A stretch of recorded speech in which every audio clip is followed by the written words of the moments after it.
peran serta dari seluruh elemen masyarakat untuk bagaimana kemudian bangsa kita ini bisa lebih kurang berkenan, tapi di situ justru melatih kesabaran kita. Bagaimana kemudian sebelum bergabung di KPU itu saya lebih banyak bergiat sebagai pemantau pemilu.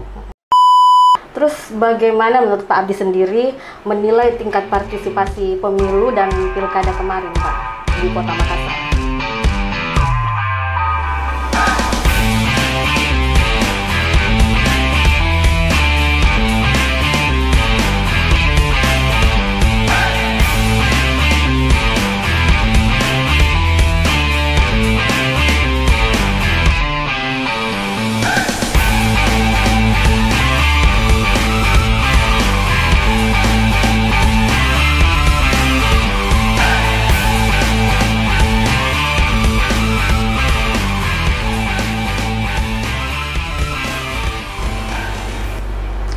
Assalamualaikum warahmatullahi wabarakatuh.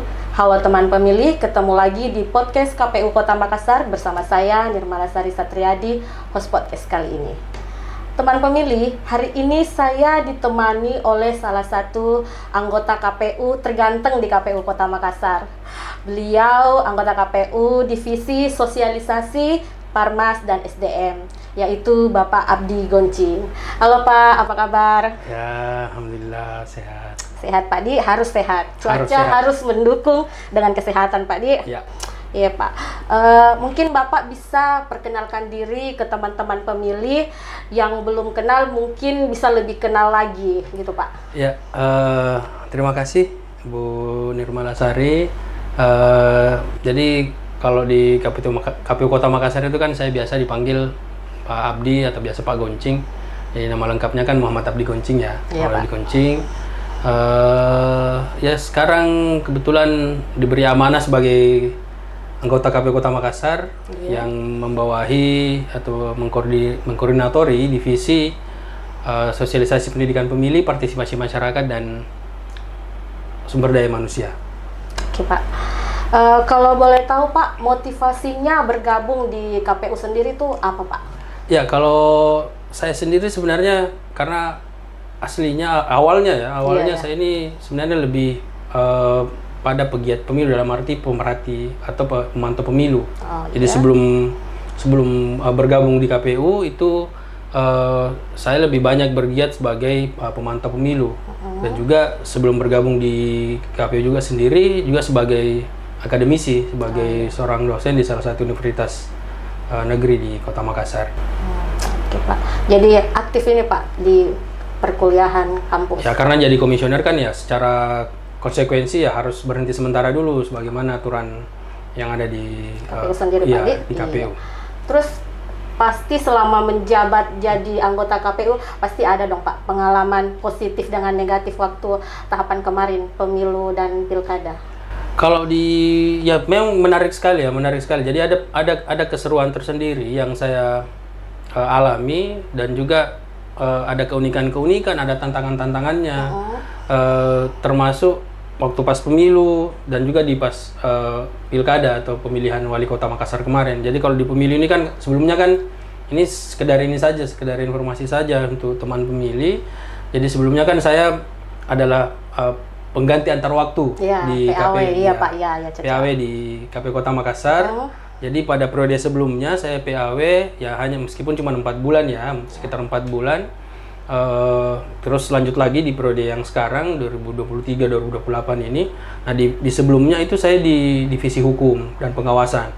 Nah sekarang baru di divisi Sosdikli, Parmas dan SDM. Tapi ya sebelumnya persiapan pemilu saya kira menjadi sangat menarik dan itu ada tantangan tersendiri tentunya. Nah, ketika masuk ke periode sekarang, ya tentu tantangan sosialisasi lah yang paling menjadi menarik ya. Menjadi menarik karena yang menjadi target kita adalah pemilih. Jadi pemilih bagaimana supaya pemilih ini datang memilih pada saat hari pencoblosan, hari di TPS tentunya. Nah, baik itu di pemilu ataupun di pilkada. Kalau di pilkada sendiri karena sudah bergelut dalam sosialisasi di divisi sosialisasi pendidikan pemilih. Ada banyak kisah menarik lah, banyak kisah menarik. Yang paling saya ingat itu waktu satu momen saya turun ke lapangan bersama teman-teman PPK dan PPS ke salah satu lorong di Makassar, salah satu gang lah ya. Nggak jadi anak lorong jadi Pak. Cuma kan kita besar di lorong nih, kita besar di lorong ini tuh. Kita besar di lorong. Yang menarik di situ karena masyarakat itu seolah bagaimana ya? Ada yang menarik karena masyarakat menerima kehadiran kita, menerima apa yang kita sampaikan, tapi di satu sisi mereka menyangkal juga.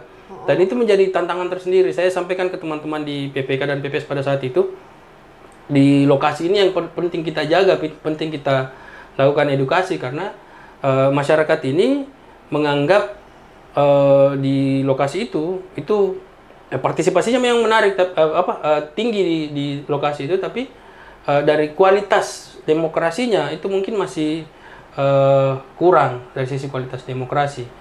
Itu salah satu ini karena ya sampai didebat lah, kita didebat bahwa itu KPU begini ya. Termasuk dalam satu momen ketika kita sosialisasi dengan kalangan anak muda, ya paling banyak kita dapat ya dalam tanda petik kata-kata yang mungkin kurang berkenan, tapi di situ justru melatih kesabaran kita. Bagaimana kemudian kita sebagai penyelenggara pemilu memberikan edukasi, memberikan pendidikan politik kepada para pemilih supaya mereka benar-benar sadar. Karena kami selalu bilang kepada pemilih ketika kita turun, khususnya anak-anak muda ya. Anak muda kita selalu sampaikan bahwa memilih itu sama dengan memberikan peluang untuk diri kita, memberikan peluang diri kita untuk menuntut hak di kemudian hari terhadap orang-orang yang kita pilih, baik itu calon-calon legislatif kemarin yang menjadi anggota legislatif ataupun pemimpin kepala daerah kita. Ketika kita menyalurkan hak pilih kita, berarti kita punya hak dong untuk memberikan masukan-masukan, memberikan hal inti. Jadi tidak hanya sekedar protes, tapi ternyata kita yang protes, ternyata pada saat pemilihan kita tidak datang ke TPS. Itu kan bohong namanya. Sama halnya dengan menyia-nyiakan peluang kita untuk melakukan perubahan. Apakah sama Pak sosialisasinya, pendekatannya kepada ini Gen Z atau milenial atau yang kalangan mungkin tanda kutip lebih dewasa ya Pak? Ya kalau itu yang tentu karena kita kan punya kategorisasi ya, kita punya kategorisasi, punya segmentasi kategori pemilih.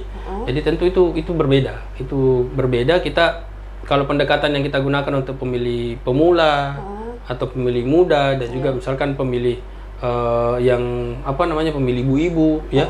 Itu kita berikan treatment yang berbeda-beda. Jadi pendekatannya berbeda, juga konten yang kita sampaikan pun juga sedikit berbeda. Jadi sebenarnya dari sisi substansi sebenarnya sama, supaya mereka betul-betul datang ke TPS, kemudian menggunakan hak pilihnya tanpa ada apa-apanya, ya, dalam artian menolak politik uang ya, politik uang, dan juga yang paling penting sebenarnya mereka sadar betul bahwa memilih itu bukan hanya hak, tapi juga kewajiban sebagai seorang warga negara. Jadi ini sisa delivery-nya, penyampaiannya ke mereka yang coba kita lakukan treatment yang berbeda, disesuaikan dengan segmentasinya. Menarik sekali ya teman pemilih. Terus sekarang kesibukan apa saja Pak? Sekarang kan sudah tidak ada tahapan pemilu lagi, jadi kesibukan apa yang dilaksanakan di subbagian Sosdikli, Parmas, dan SDM sendiri Pak? Iya, kalau di non tahapan ini atau di luar tahapan yang ada setelah pemilu selesai, kemudian tahapan di pemilihan atau pilkada sudah selesai, yang paling saya bilang divisi yang paling sibuk lah, yang tidak berhenti, berkesinambungan ya Pak. Yang tidak berhenti itu selain divisi data tentunya yang melakukan pemutahiran data pemilih, juga divisi sosialisasi pendidikan pemilih, karena ada kata pendidikan pemilih. Jadi pendidikan pemilih inilah yang kemudian kita kita sekarang buat program, punya beberapa rancangan kegiatan, termasuk bagaimana kemudian mensosialisasikan kepada seluruh masyarakat Kota Makassar, khususnya yang teman-teman pemilih yang ada di Kota Makassar ini terkait pendidikan pemilih ya, termasuk di dalam misalkan kita hindari hoax, kemudian hindari politik uang, dan kemudian yang paling utama sebenarnya para pemilih pemula, pemilih pemula supaya kita tanamkan demokrasi sejak dini. Jadi kesadaran sejak dini bahwa memilih itu bukan hanya hak, tapi juga dia adalah kewajiban sebagai seorang warga negara. Ini yang karena memang kan setelah tahapan pemilu dan pilkada selesai itu kan ada tiga utama yang dijalankan KPU tuh. Satu, pemutahiran data pemilih, yang kedua adalah pemutahiran data pemilih berkelanjutan, kemudian ada sosialisasi pendidikan pemilih berkelanjutan, sama update kepengurusan partai politik secara berkala.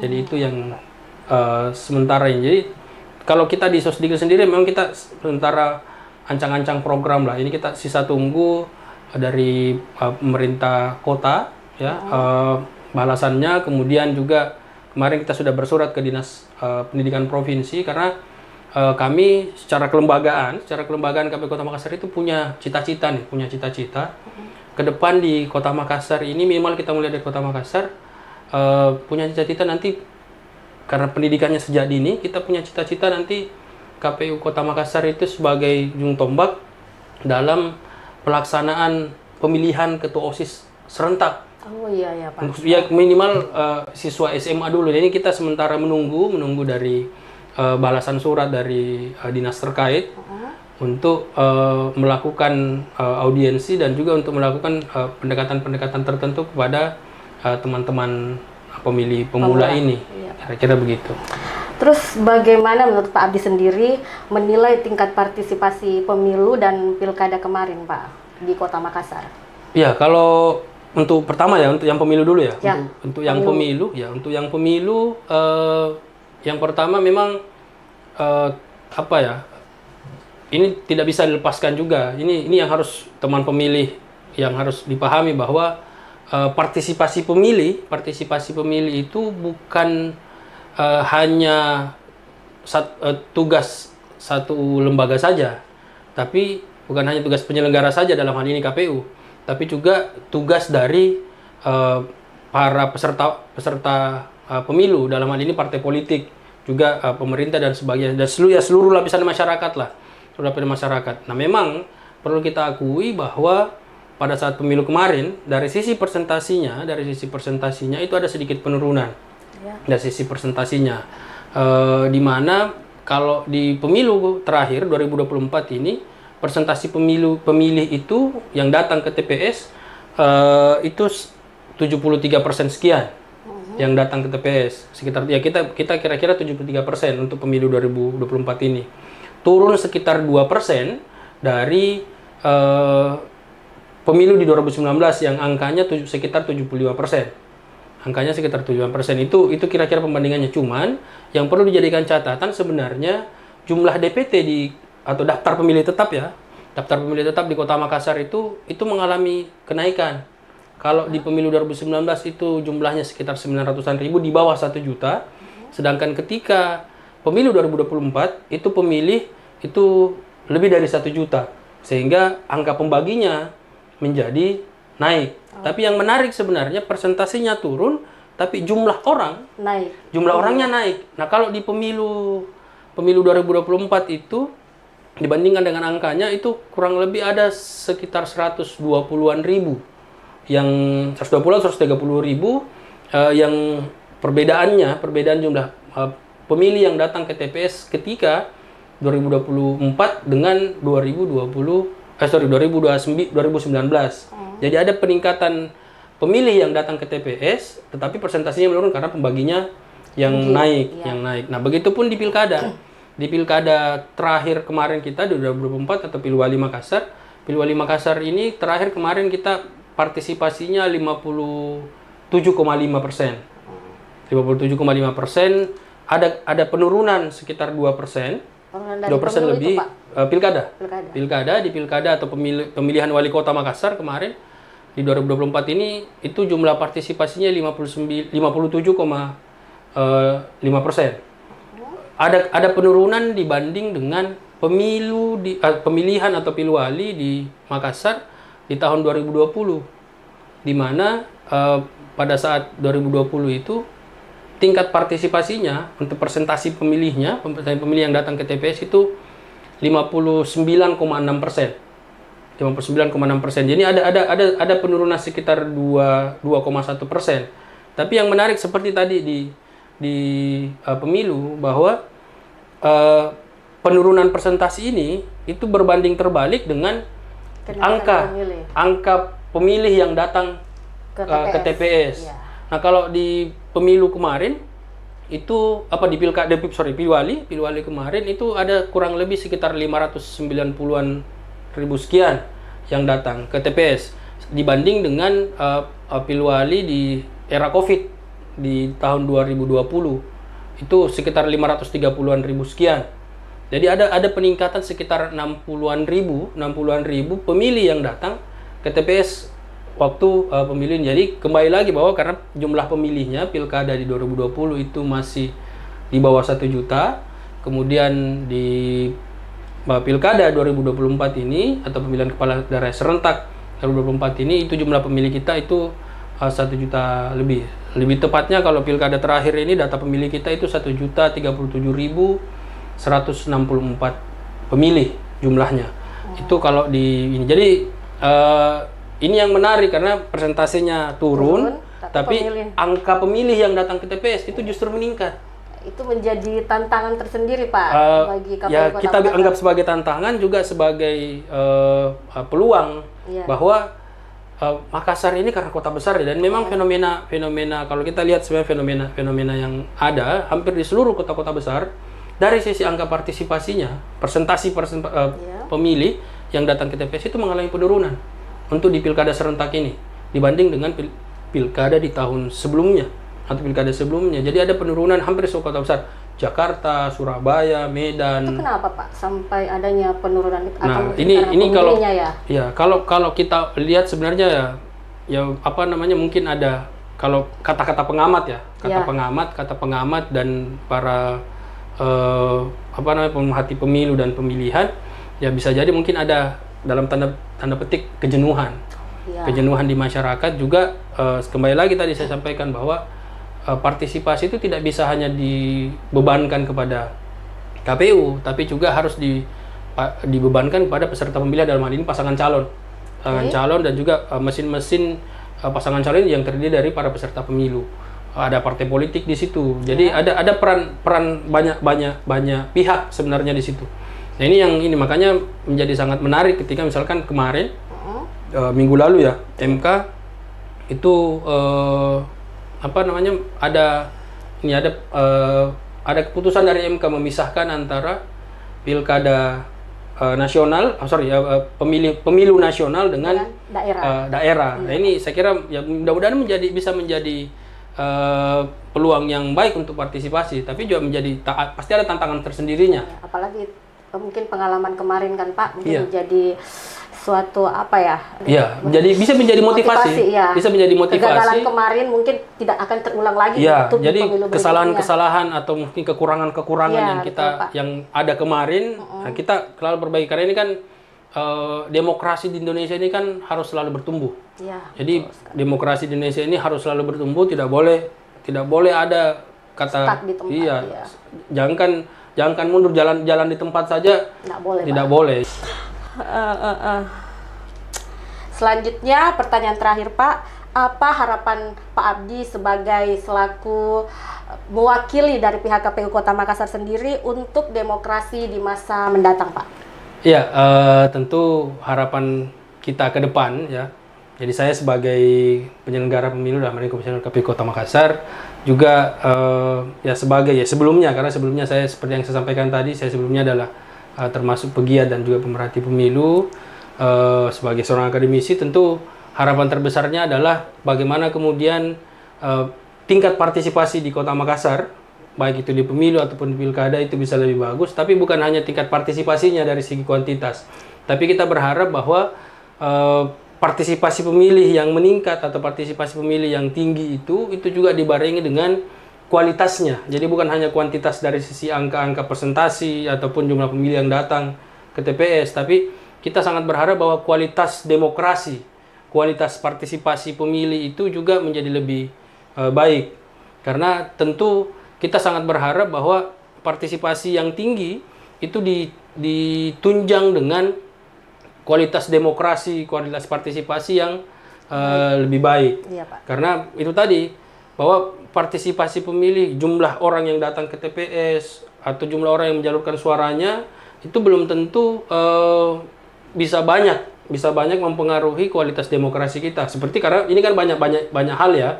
Salah satunya misalkan yang menjadi problem utama ketika terjadi momen-momen pemilu atau pilkada adalah politik uang. Politik uang ini tentu harus kita berikan pendidikan kepada para pemilih, memberikan penyadaran para pemilih pemula, ya. Kemudian ada hoax, ya. Kemudian karena intinya bahwa pemilihan ini atau pemilu itu adalah sarana kita. Sebagaimana kalau kita bisa di KPU bilang bahwa pemilu itu atau pilkada itu adalah sarana integrasi bangsa, mencari pemimpin, mencari siapa yang akan pemimpin roda pemerintahan di masa yang akan datang. Itu yang pertama, harapan pertamanya. Yang kedua, selain tentu harapan kedua kami, selain tentu bicara soal kualitas demokrasi, kualitas partisipasi dan kualitas demokrasi yang meningkat, kita sangat berharap bahwa di masa yang akan datang peran-peran seluruh elemen masyarakat dalam meningkatkan partisipasi, meningkatkan kualitas demokrasi ini juga tentu kita sangat butuhkan, karena masukan-masukan ataupun hal-hal baik itu kritik, misalkan saran masukan, itu sangat kita butuhkan sebagai penyelenggara pemilu. Karena di negara kita ini kan ya KPU sebagaimana di undang-undang memang sudah diberikan amanah untuk menjalankan proses pemilu ataupun pemilihan kepala daerah itu. Jadi makanya kita sangat berharap itu tadi peran serta dari seluruh elemen masyarakat untuk bagaimana kemudian bangsa kita ini bisa lebih baik. Lebih maju juga, Pak. Iya, teman pemilih menjadi paham lah, kira-kira modelnya begitu. Saya kira itu mungkin harapan terbesarnya. Iya, menarik sekali diskusi kita kali ini, teman-teman pemilih. Terima kasih Pak atas waktunya hari ini, dan terima kasih juga untuk teman-teman pemilih yang sudah bergabung dalam diskusi kami tentang pemilu dan pilkada. Mari kita berpartisipasi dalam proses demokrasi untuk masa depan yang lebih baik. Jangan lupa like, komen, share, dan subscribe channel YouTube ini. Dan jangan lupa follow seluruh akun sosial media KPU Kota Makassar di bawah ini untuk mengetahui info-info terkini dari KPU Kota Makassar. Sampai jumpa di podcast berikutnya. Saya Nirmala Sari Satriadi dan Bapak undur diri. Wabillahi taufiq wal hidayah. Wassalamualaikum warahmatullahi wabarakatuh.